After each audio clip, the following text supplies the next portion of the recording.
Ана тілі 1 сынып 93 сабақ.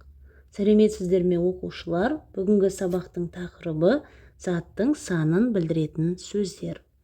Бірінші жаттығу. Мәтінді түсініп оқы.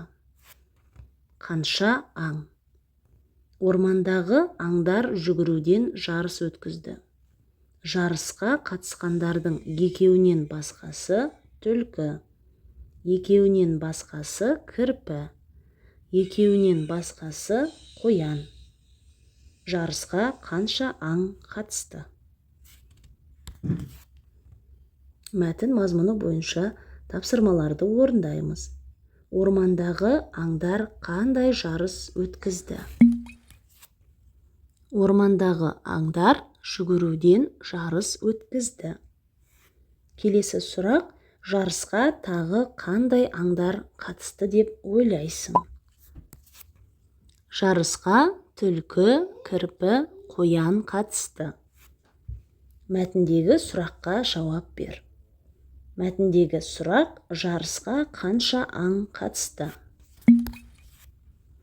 Мәтіндегі жарысқа 3 аң қатысқан. Олар түлкі, кірпі, қоян. Себебі мәтінде екеуінен басқасы түлкі, екеуінен басқасы кірпі, екеуінен басқасы қоян делінген. Демек, әрқайсысы бір-бірден болған. Келесі сұрақ: бұл мәтін ертегі ме, әлде әңгіме ме? Бұл мәтін ертегі. Екінші жаттығу. Жаңылтпашты тыңдап жатқа жаз. Ұшқыш жақсы ма, 3 құс жақсы ма? Қанша, неше сұрақтарына жауап беретін сөздің астын сыз. 3 сөзінің астын сызамыз. Өйткені ол сөз неше деген сұраққа жауап береді. Заттың санын білдіретін сөздер не үшін керек? Заттың санын білдіретін сөздер сол заттың санын анықтау үшін керек. Жаңылтпашты тез-тез жаңылмай айт. Ұшқыш жақсы ма, 3 құс жақсы ма? Жаңылтпашты тез-тез айтып үйренеміз. Үшінші жаттығу. Берілген сөздердің соңына кім, не сұрақтарына жауап беретін сөздер тауып жаз.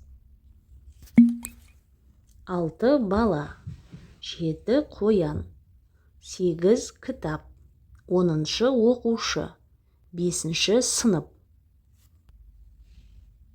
Кім деген сұрақтарға жауап беретін сөздер бала, оқушы. Ал не деген сұраққа жауап беретін сөздер қоян, кітап, сынып. Балалар, осымен бүгінгі сабақ аяқталды. Келесі сабақтарды көру үшін арнаға тіркеліп алуды ұмытпаңыздар. Келесі сабақтарда кездескенше.